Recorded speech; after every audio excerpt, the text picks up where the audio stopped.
So I think the big question we all have is, what is aura? What defines aura? And I'll be honest with you, I have no idea what aura means, but I do think I have a good grasp of the overall concept of what aura is. And when I look at certain fighters, I can just tell some have some aura to max aura to some just absolutely have no aura or even negative aura. And I think everybody watching this video is a very smart individual. You can see the tier list next to me. You can see what's about to go down. I'm going to go through a list of fighters and rate them based on aura. Now, this is my personal opinion. Again, I do have a good grasp of what aura is. So what you're gonna do is you're gonna sit down like Ian Garry and listen to what this 23-year-old has to say about which fighter has aura. So there's the intro, and let's get right into this. I'm going to pull off each fighter from the side, from off the screen. You can't see it, but I'm going to put them in their respective category. Starting off with, we have Paddy Pimblett. Now, this is kind of a funny one to start off with. I'm going to put Paddy Pimblett right here in the negative aura. Dude, since he lost to Jared Gordon, this dude has lost all aura points. Keep in mind, I kind of do like the Scouse accent, but I do think overall in the world, the Scouse accent might be looked down upon. But I just overall think Paddy Pimblett and his Jared Gordon loss and the way he strikes in his interviews, man, just doesn't have any aura. And I think he might have negative aura, in fact. And he's really not fighting any good opponents to really give him any aura. He might have some aura time to time when he does his walkouts in the UK and London and Manchester. He has a good intro or a good walkout. That's kind of his whole shtick when he was fighting in Cage Warriors. But I think in my personal opinion, I don't think Paddy Pimblett has any aura. In fact, he has negative aura. Moving on to the next fighter, and that is Dricus Du Plessis. I'm going to put Dricus into the no aura category, man. Kissing his coach makes his aura go away a little bit, doesn't it? Now, I like Dricus Du Plessis. I'm actually a huge fan of Dricus Du Plessis, but I don't think he has enough wins. I don't think he has enough big names on his resume. I don't think his walkout is anything too special. There's just not much aura on Dricus right now. Now, maybe he can't have aura in the future, but as of right now, I'm just not too keen on the aura of Dricus Du Plessis. He really isn't too intimidating, and maybe when he fights Adesanya, he might add some aura to himself. I think he is developing a little bit of aura. He might have a plus 100 in the face-off with Adesanya, but I don't think that is a high enough threshold to put him into the mid-aura category. He might have aura in the future, but as of right now, I just don't really see Du Plessis having any aura. But we move on to our next fighter, and that is Tommy Aspinall. I'm going to put him in the mid-aura category based only on his finishes. This guy is a threat. He's dangerous. I think anybody at heavyweight should be scared of Tom Aspinall, including Jon Jones, but I don't think his personality and his walkouts really give him too much aura. He did have a good walkout, and he had a little bit of aura in his last fight against Pavlovich, but I don't think as a whole, as a complete entity, I don't think Tom Aspinall carries too much aura. Now, if he does go out there and let's say he smokes a Jon Jones in the first round, put this man in max aura. But right now, until he fights Jon Jones or until he fights Curtis Blades, I'm going to put him at the mid aura category. He does have potential to make it into the elite or even max aura category, but as of right now, I think Tom Aspinall sits firmly into the mid aura category for me. But moving on to our next fighter, we have Ian Garry. Now, if you didn't really catch that intro or listen too much to that intro, you can pretty much tell that Ian Garry is going to the negative aura category. This whole wife situation, the fact that he is a wannabe Conor McGregor, Ian Garry, his fight style, his walkouts, everything about Ian Garry just defines negative aura. This dude has pretty much no aura. He is delusional, in fact, and not even a delusional in the way that can give him some aura. He's just stupidly delusional. If you didn't watch his post-fight press conference where he talked about his MVP fight, dude, you didn't wobble MVP. And I think it's funny that he delusionally believes that. And maybe he might just be whooshing us all. Maybe he might just be playing us all. Maybe he does know and he's purposely being delusional to garner more attention. And that would be a smart play by Ian Garry. But right now, I don't really get that impression. I think Ian Garry, with all the drama that's happened with him, has made him lose a lot of aura points, man. This dude is definitely in the negative aura category. But we move on to our next fighter, and that is Alexander Volkanovski. Now, with Volk, I don't really know where to put him into each category. Maybe you could put him into the elite aura, maybe even the mid aura. It really is between these two. And I think before he lost to Topuria and to Islam, I probably would have put him into the elite aura category. But I think now he just firmly sits into the mid aura category for me. Volk has always been this wholesome guy. He's been a very chill dude. He is just a good personality, and that's really about it. But I don't think having a good personality deserves you any aura points. I think for you to have aura, I think you need to have some level of intimidation or just cool or just have a good vibe. But I mean, he does have good vibes, but not into the aura kind of vibes. I'm not really looking at Volk when there's a walkout and being like, damn, this dude's one badass guy. Now, previously, I did think that about Volk, but I think now, after the Islam loss and after the Topuria loss, I don't really feel that same kind of way about Volkanovski. If you asked me maybe a year or 2 years ago, I put him into the elite aura category, but I think Volkanovski now, I think he sits firmly into the mid aura category. But we move on to our next fighter, and that is Belal Muhammad. Belal's pretty easy. He sits into the negative aura category. This guy has nothing intimidating about him. He just simply is a decision merchant.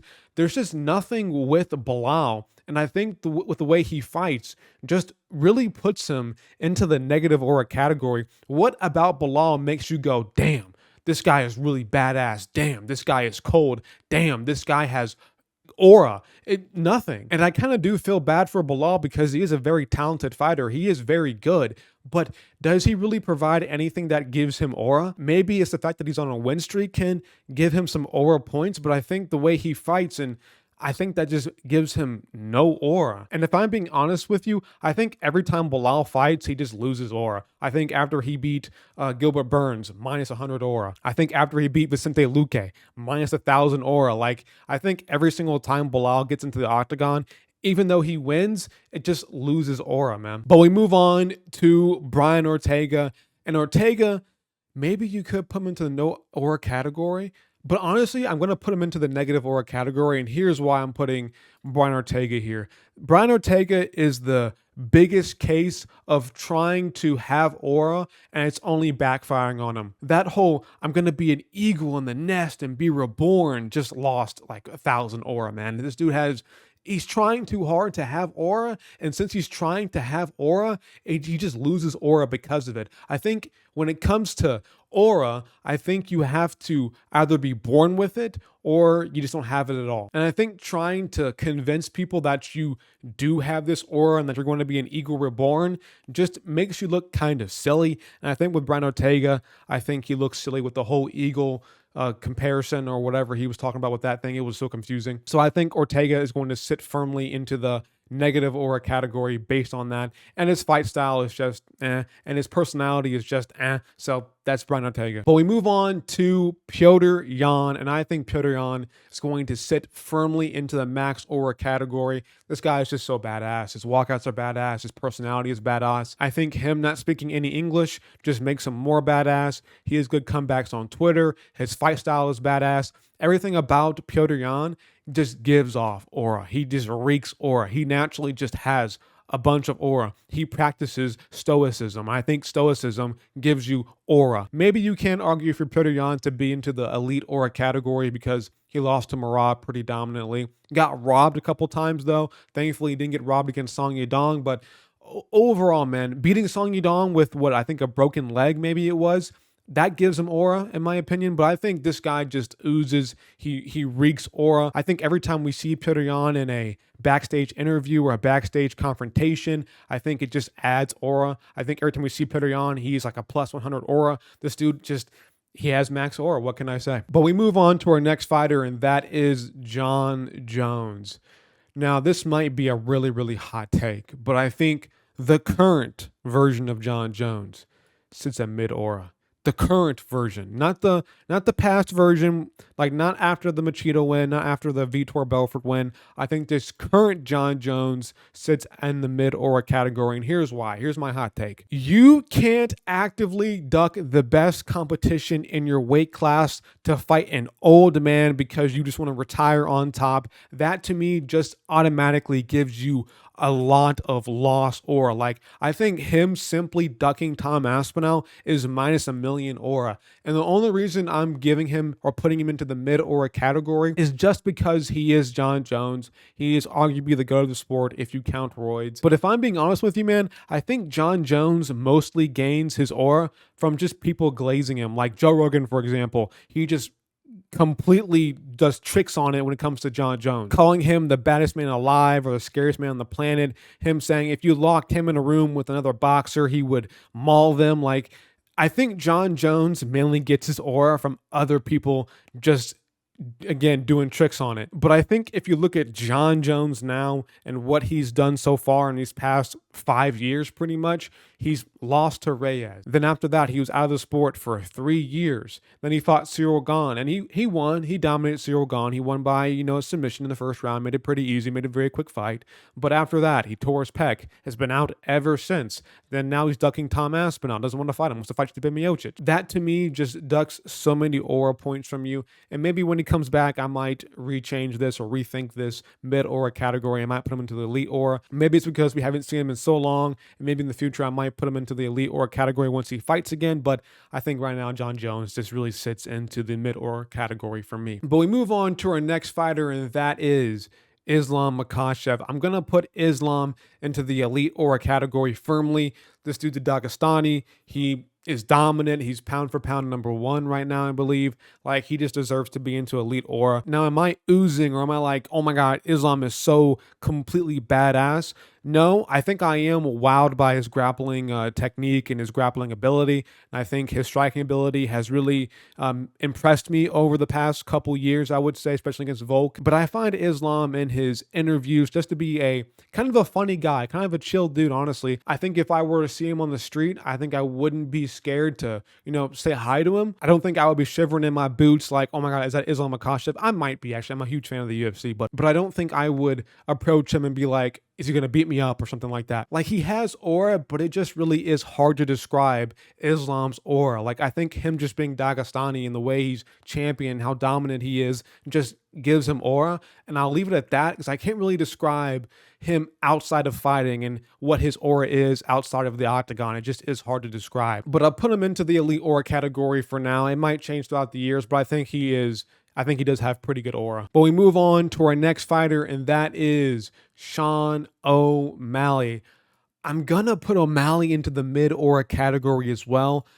I mean, just his trash talk isn't there. I think simply his walkout is what does it for me. I think him walking out and being this big name in the sport and him having a really crazy fighting style, I think is what gives O'Malley aura. But outside of the octagon, I think he kind of loses me a little bit. There's just no trash talk. He's kind of an internet troll. I think the hair, I mean, it's unique and it can give him aura at times, but I think the only time O'Malley has aura is when he's probably in the octagon or walking to the octagon. Outside of that, there's just not much aura in there for me. I think him and his whole girlfriend relationship or whatever and what he does in his own personal life, I shouldn't really judge him on that, but I kind of have to because this is an aura video. I think what he does outside of the octagon just kind of brings it down for me. Like, again, O'Malley has aura just when it's only in the octagon and not outside of it. I think he just is a